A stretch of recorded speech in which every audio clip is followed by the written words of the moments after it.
great to be here. We've been here since Tuesday and we are feeling super inspired and pumped. So a little bit about us, I guess we should start that way.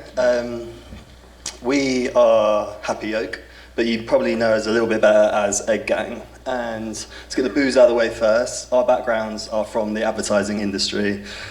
Yes, we are all creative, but we've probably been guilty of selling you stuff you might not want or need in your life. CJ and myself, CJ can be here today. We did try and bring a cardboard cutout of him to place here, but the airline wouldn't allow us on with it. So next time. CJ and myself went to school together, and then we ended up in the same industry. CJ is a designer, myself as a conceptual creative. I'm still not totally sure what that means, so if anyone can enlighten me after, please do. And we're in the industry, we're doing what we're told to do, selling what we sold, but we've always felt something was missing. We met Alissa along the way, here she is, and we bonded over our love of creativity, but also the mutual feeling that perhaps the work we were creating didn't have the substance that we wanted it to, the longevity. And yeah, that's kind of how we came together. Oh, sorry, I should mention, when was it, like 2018? So yeah, it's the end of 2018. End of 2018, we're talking and we're like, in 2019 we want to do a project that will change that will have a bit more substance to it, a bit more longevity, something that can maybe help other people. I'm just going to caveat here. We do love the industry. I'm not just saying that in case we need a job again in a couple of years. But we just feel, like Chris said, there's a lack of substance within it sometimes. As creatives, we were given the briefs, we'd make the work, and we'd make work we're super, super proud of. There'll be awards, but I think, in truth, these mean very little, especially in the long term. As creatives, and I guess this is what most creatives want, is to create work that people might benefit from and they might cherish. And I don't mean to throw out a load of lofty statements to you guys, but we really did feel that way. We felt like a real... I guess what I'm trying to say, we felt like we were lacking a purpose. And we came together, but we didn't know what the next project was going to be, but we were determined to find that purpose. And then this happened, I guess.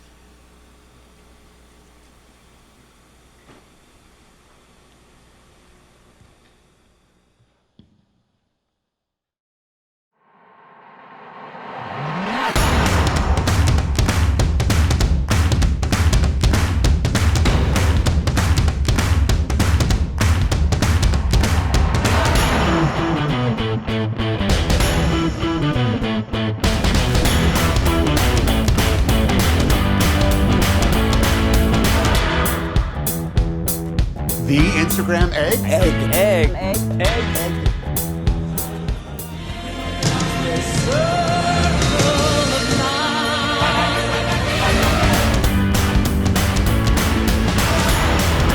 hot.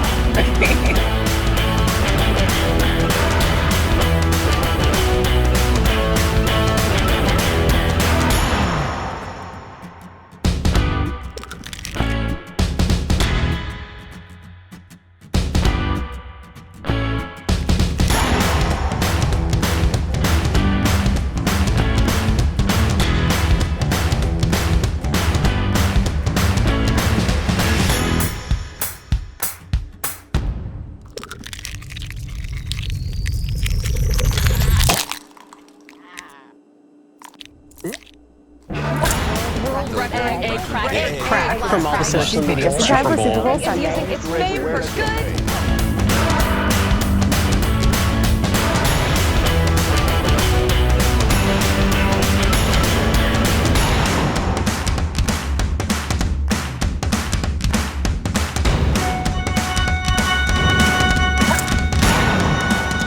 The world record egg has done more for mental health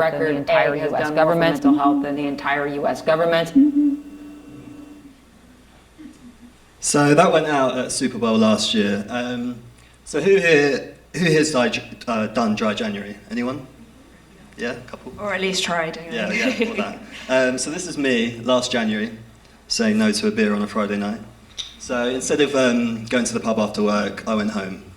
And it was at home, I was getting lost on the internet as you do, and I came across an article about the most liked Instagram posts of 2018. And what I noticed about it was everyone on there was super shiny, influential, rich, polished, filtered. And it got me thinking, could the complete opposite ever compete, let alone take the top spot? Now, the top spot was held by Kylie Jenner. I'm sure we all know her. She had an incredible 18.3 million. And it was here that I thought to myself, I took it as a bit of a personal challenge. And I was like, right, I'm going to set out to beat this. So within about half an hour, set a new Instagram account up and uploaded a single picture of a humble egg. Now, I know what you're probably thinking. It's but an egg. Okay, so the reason for this is simple. Has no race, no religion, no political agenda. It's totally universal. And personally, I thought if an egg can beat Kylie Jenner, that would be pretty funny. So we went with that. It could have been a couple of other things, but it was an egg. Now, we got off to a great start. 4 days in, we hit 10,000 likes. Now, my personal best is about 18, so I was pretty blown away. I had 10,000 likes. Then fast forward another 3 days, a week to the day that we started it, we hit 1 million. Now, 1 million likes. I'd never dreamed of getting 1 million likes. So if it all stopped here, sweet. It was a great little project to sort of talk about with friends. Never dreamed, like I said, never dreamt of getting 1 million likes, especially with a picture of an egg. But instead of slowing down, it just took off. And over the next 48 hours, it got another 17 million more likes. Now, I was feeling a lot of things. One of them especially was, I'm really glad I turned off notifications because the phone got pretty busy. But what happened here was, I was sitting at home in the exact spot when, what was it, like 2:30 a.m. Monday morning. This is me, by the way. Oh wait, no, this is me. So sitting at home, 2:30 a.m. Monday morning, and we flew past Kylie Jenner's record. Now, I didn't really know what to think, and that was my expression. I was a bit like, what has just happened? Like, what is life? It's been 10 days, and we now got the most liked Instagram post in the world. It's a picture of an egg, and fuck, I've got work in 6 hours. So it's like, right, I better go to bed. So I went to bed, woke up in the morning, and that's when life got really weird. So I opened up my email, and pretty much, I mean, from the Ellen Show to New York Times to BuzzFeed to every brand in the world was in there, and they just wanted to know, what the fuck is this egg about? What's happening next? What is the story? Who's behind this? What's going on? And it was here that I knew that this was just the start of something. You know, it wasn't the end, beating the record, it was only the beginning, and this was the moment that perhaps we'd been searching for. So I knew it was way too much for one person to take on, and called Alissa and CJ onto the team. This is where we then moved into Alissa's apartment. I don't think she knew how long we'd be set up in there, but for the next 4 weeks, we worked pretty much around the clock, eating pizza and more pizza, and yeah, that's where the next stage of the story began. So as sort of Chris has described, what he'd set out to do in 10 days was pretty unthinkable, to be honest.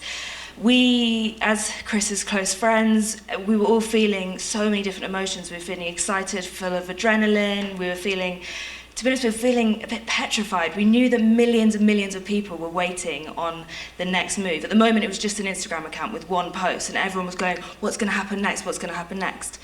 So we took a step back, we turned our phones off, and we thought, what can we really do here to really highlight something that we care about? And we thought about social media, and we thought about the good parts and the bad parts, and I think we can all agree, social media is an incredible tool. It brings the world together.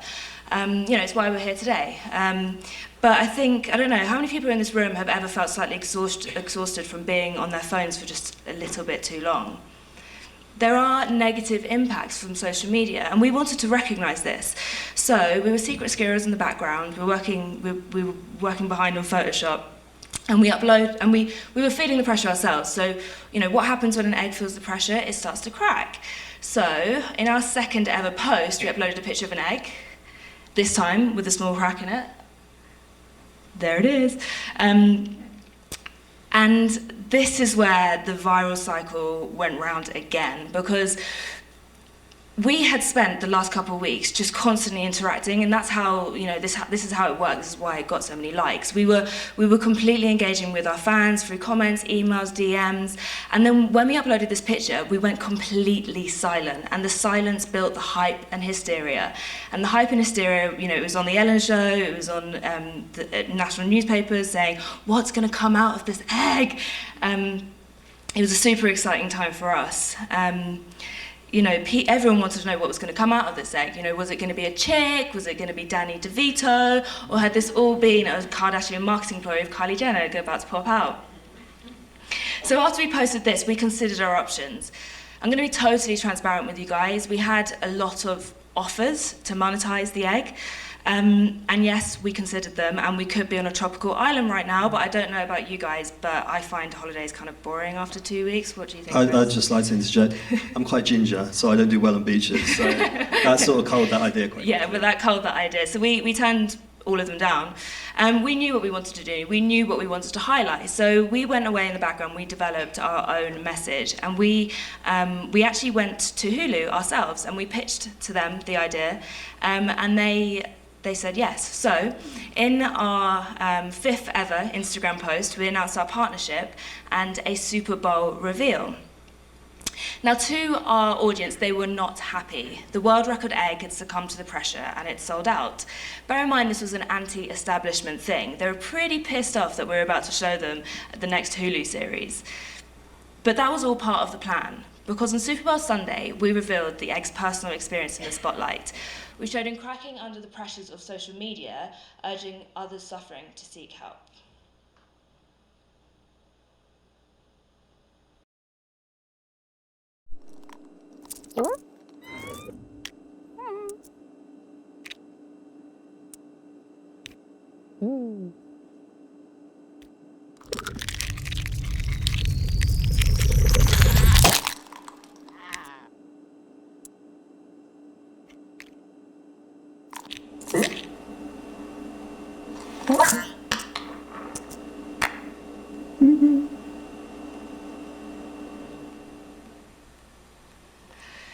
So this caught a lot of people by surprise. The response was amazing, and I don't use that word lightly.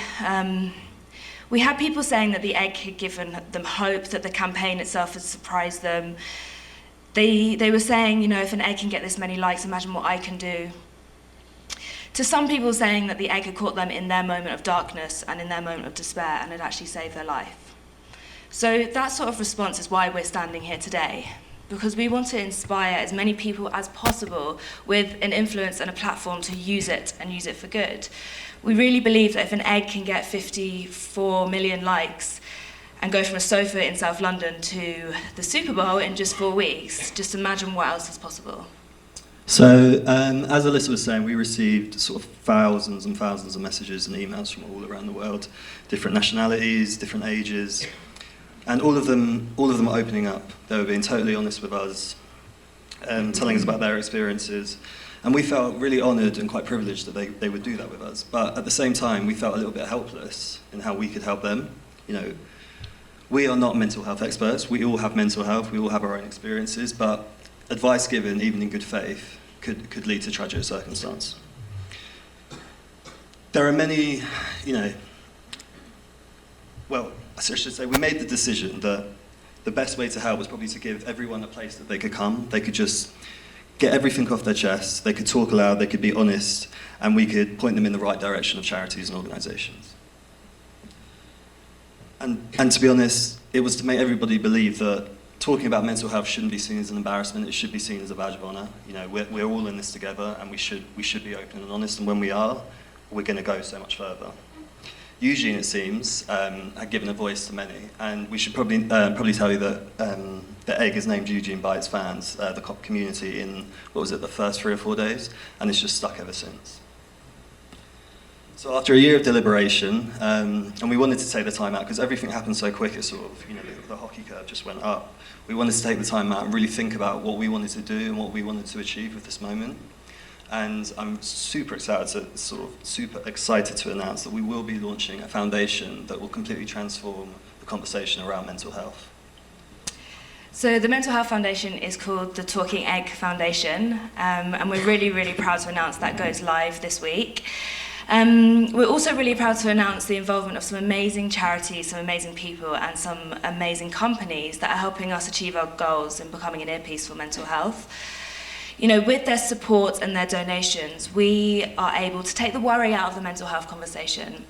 this isn't about beating mental health, because we know that it's not that simple, but it is about showing those people, you and I, who have suffered from mental health issues, that we're understood, you're not alone, you're valued, and you're capable. I know from personal experience that often people mistake mental health issues as weakness, and I think the Talking Egg Foundation will exist to go against that, to say that actually if you suffer from mental health issues, you will become more strong and resilient if you get help.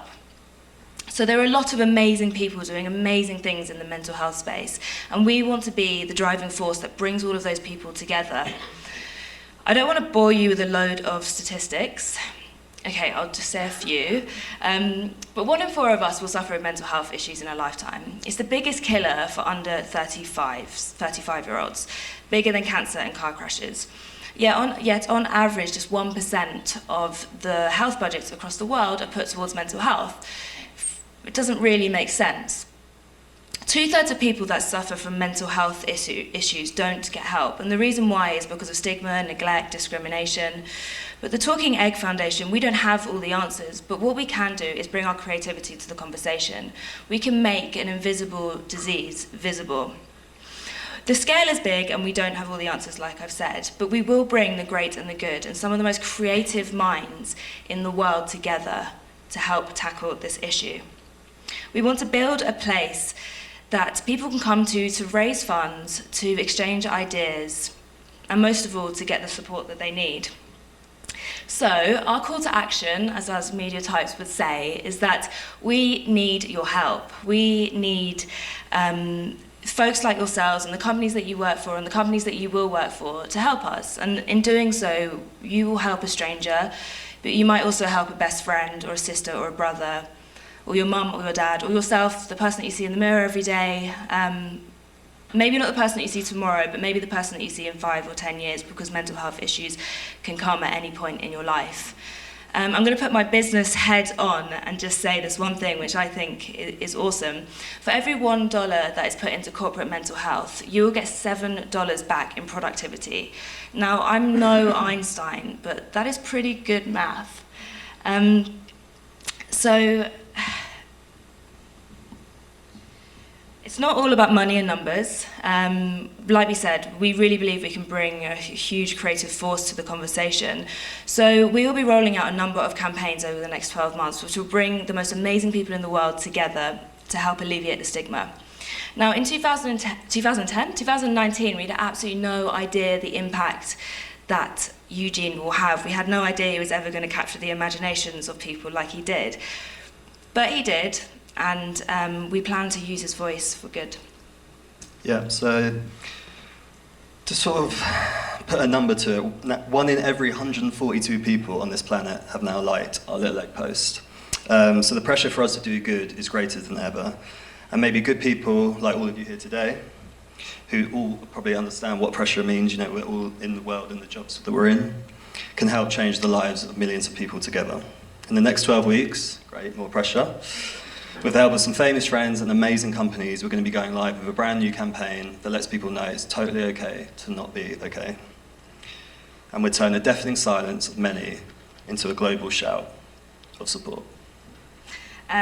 So we've been asked to offer you guys some sort of learnings from our journey so far, which seems rather odd because I know you're all much more intelligent and experienced than we are. But I guess there's a couple things I'll say. We believe our mantra is ideas that bind can change the world. We really believe that if we connect people to brands, to culture, and to cause, those 3 elements can really change the world and create a movement. We really think that, well, I mean, it's true that cause is just as integral to culture as anything now. You can't argue, you could, but Greta Thunberg is just as influential as Beyonce these days. So we want to inspire people to bind those ideas together and make changes themselves. Another thing, we wouldn't have been able to do any of the things that we've done over the last year if we didn't have our principles and values in place from the beginning.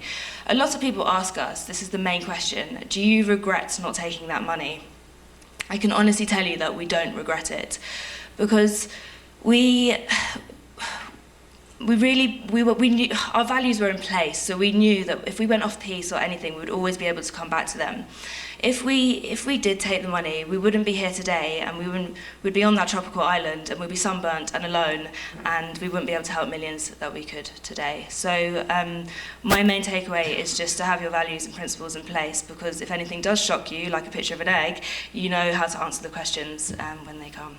Totally. I think for me it's like, asking for help is just like asking for directions. We're all in this together, and we would never have got that world record had we not asked people to come together and help us. So I think only change will happen when we all come together. We're going to be around for the next few hours. We're going to do a little Q&A now, but we're going to be around for the next few hours. So if you want to come talk to us about eggs, our favourite puns, we've got a lot of them, the foundation, how you can help, we'd really love to talk to you. Thank you. Thank you. I think we're doing a Q&A now. Oh. Have a seat. Oh, sorry, there you are. Snuck up on you. Sorry. That was great, thank you. On the note about puns, I've been strictly warned that if I use any, I'll be yanked from the stage. So keep an eye on me. That's an excellent joke. Thanks for sharing that. I think there's so much to unpack, and I'm sure that, like you mentioned, some of this is still a mystery. Oh, I should say, if you have any questions, please tweet them using the hashtag TGS_egg. And I'll keep an eye on that through the next 15 minutes or so. It seems like some of this is still a mystery to you guys, and I think that in general, when things go viral, everyone's a little bit stunned, but there seems to be sort of a similarity around when I think about how Movember started, when we think about things like the Ice Bucket Challenge, or you mentioned Greta. Is part of the recipe that things go viral when there's a real authentic cause behind it, or is it just an accident? I know it kind of happened in a bit of reverse order for you, but maybe you could sort of just riff a little bit on what your take is around how and why things go viral. Shall I do this one? Gosh, okay, yeah, so there's no blueprint, of course.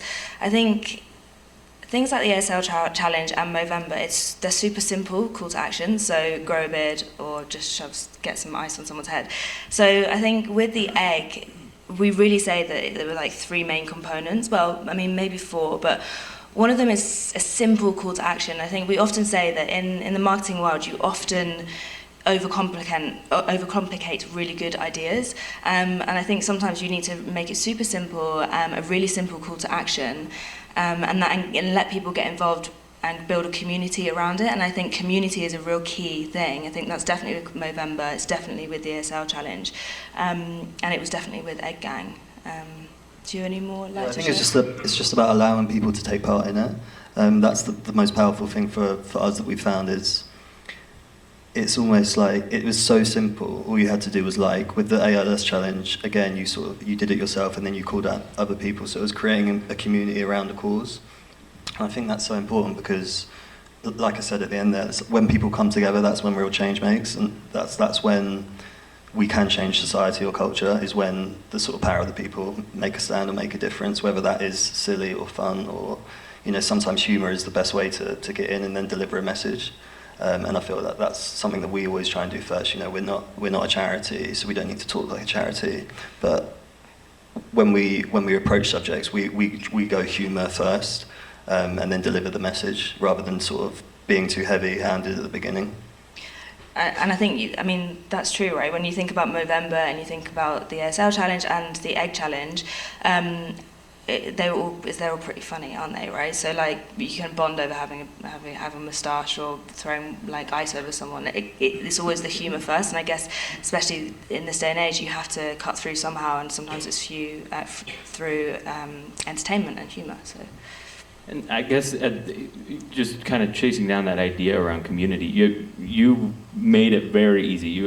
Anybody who double tapped the image was sort of a part of the community, right? Like that was the A gang. Yeah. Anyone out there who has double ID, you can apply and get an official world record certificate from Guinness. So 50, If you hit the technically, You're a technically participant. 54 million people they're all world record holders. So hit them up. If I haven't done that already, I'm going to. So thinking of that crew, that millions and millions of people that liked the post as your community, when you guys came out with sort of saying it was going to get announced by or in partnership with Hulu for the Super Bowl, you guys took a little bit of flack for that. The community kind of, at least a portion of it, revolted a little bit. Why do you think that is?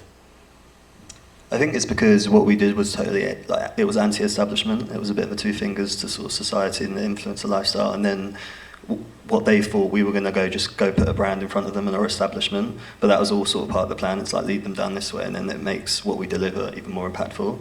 For us, it was a case of we had, X amount of followers on our platform that we could get our message out to. But we got on really well with Hulu. And we told them about the message and what we wanted to do, and they just got really behind it. They didn't want to put their logo on it or anything like that.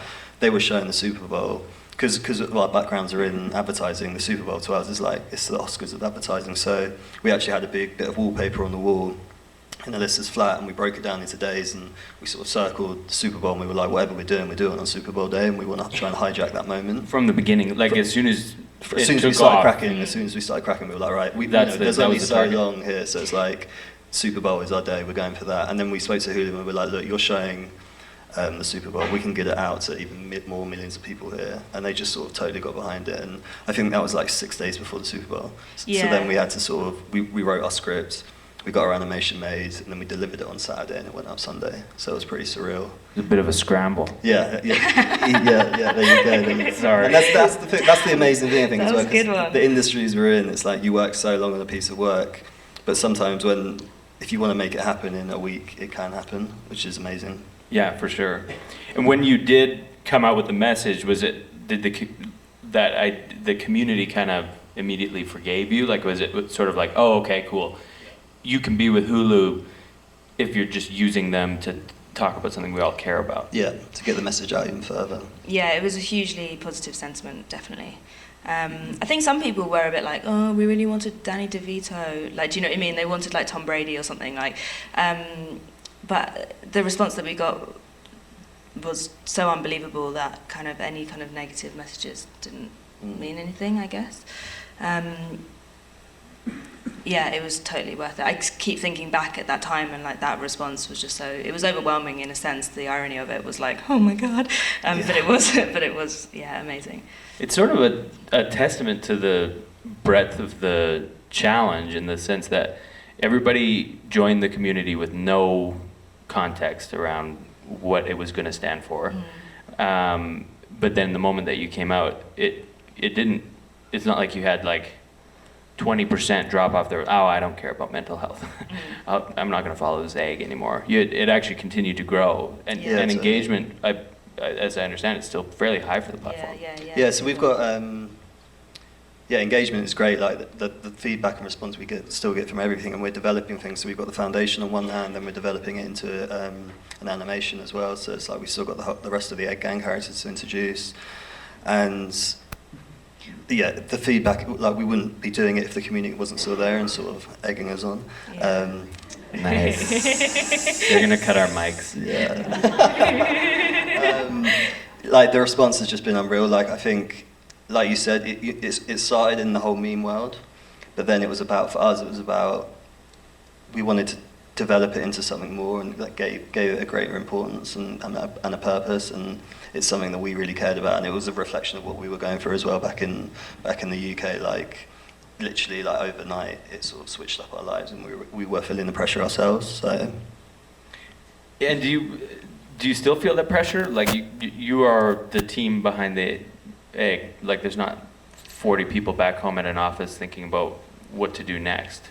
Is the pressure still very real, or how does it feel I'll now? hold my hand. I can't post anything on that account because the minute you post it, it's like loads of notifications. I'm like, oh my god! So I'm not logged in. I let you guys do it. There's probably. I am like resilient, I guess, but I just find the It's lots of overwhelming. notification like quite overwhelming personally, but at the same time the community that we've built, and there's a real like core egg gang who are so positive and always kind of got you back, always like that we've got our DMs always like buzzing with these guys who are just obsessed with Eugene, which is the best, and yeah, they're super supportive.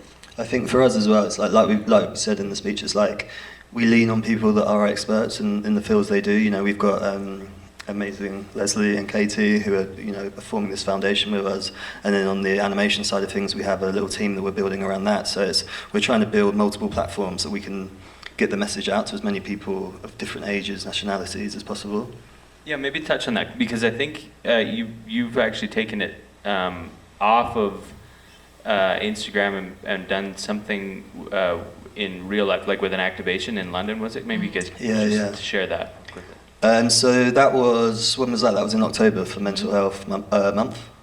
Week? No, yeah. day. We did it sorry. yeah. Mental Health Week. We created a supergiant size egg, put it in London, obvious selfie moment, but what we also did was we put an iPad out and asked the question. We told the story on the window that Eugene had come alive at the Super Bowl last year and revealed something very personal to himself.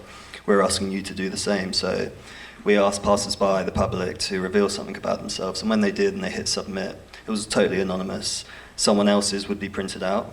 So it encouraged this idea that when you open up, others will do.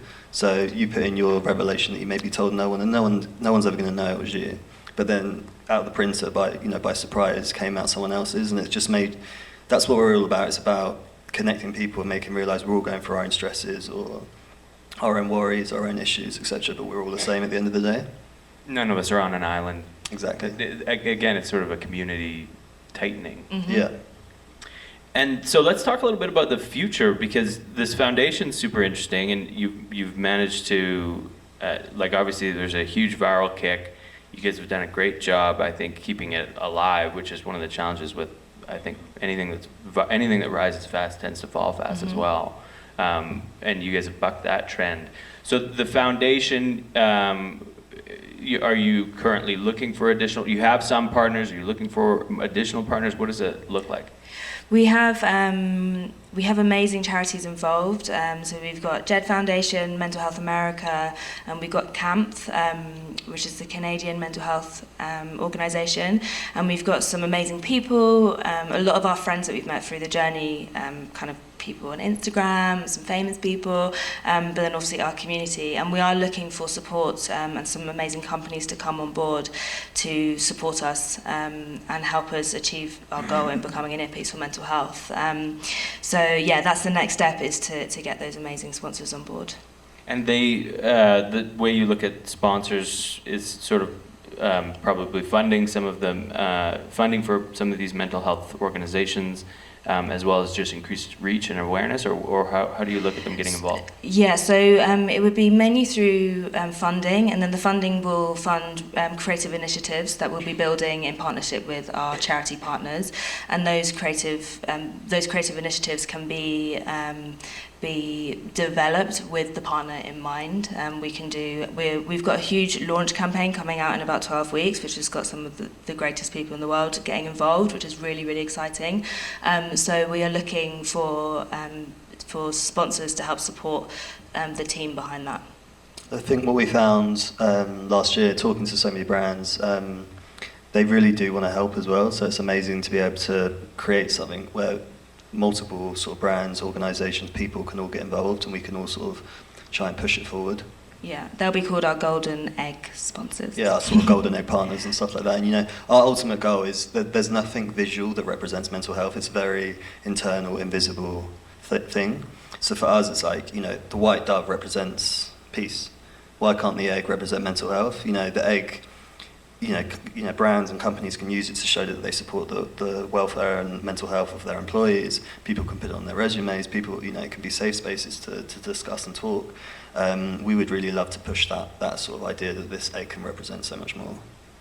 And how open it? Like, can anybody get involved? Like you mentioned, put it on a resume and that kind of thing. Are you looking for specific things in a partner to maintain authenticity? Is that a concern, or is it just about getting on board and raising awareness? And we are, yes, yeah, we're definitely looking for authenticity. So we would be looking for brands and sponsors to get involved who are looking for ways to improve the mental health or the well-being of their staff, because we have some great partners who are able to bring mental health therapists into organisations. One of our goals as a foundation is to get as many companies as possible to have a mental health psychiatrist or therapist within the organisation, and that will be an opt-out system. So everybody will be signed up, and if you don't want it, you have to opt out.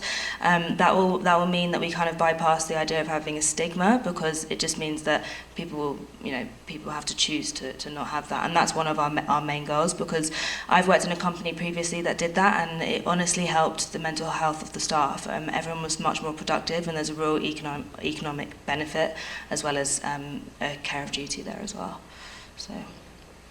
And so if anyone, just quickly to wrap up, there's lots of brands obviously here, big and small, at the gathering. How do they go about, other than in the next 3 hours while you guys are hanging around, how do they go about tracking you down, getting involved, not getting lost in your DMs, that kind of thing? We have hello@talkingegg.info. There was a slide, I remember. Yeah, I think Is that what it was? I think we Oh, got it's punched gone out. hello@talkingegg.info or talkingegg.info, and then contact us through there. Yeah. But we'll be hanging around anyway. The So website goes live this week, as well, I think today actually, or this week. It's live now, yeah. We've got cards, and Leslie's here, our development director, so come say hi. Just Google Talking Egg, it's at the top. So. Yeah, I'm sure your search is probably not too bad. Well, wonderful. It's such a fantastic story, and I'd just like to say kudos to you for not taking the money. I'm not sure I would have made exactly the same decision as you, but I think it's a testament to both of your characters, the fact that you've taken world record attention and rather than focusing it on yourself, have focused it on a really important issue. So kudos to you, and thank you so much for being here and sharing the story. Thank you. Cheers, And mate. can we say thank you to the guys at Cult as well? Yeah, it's You been guys have amazing.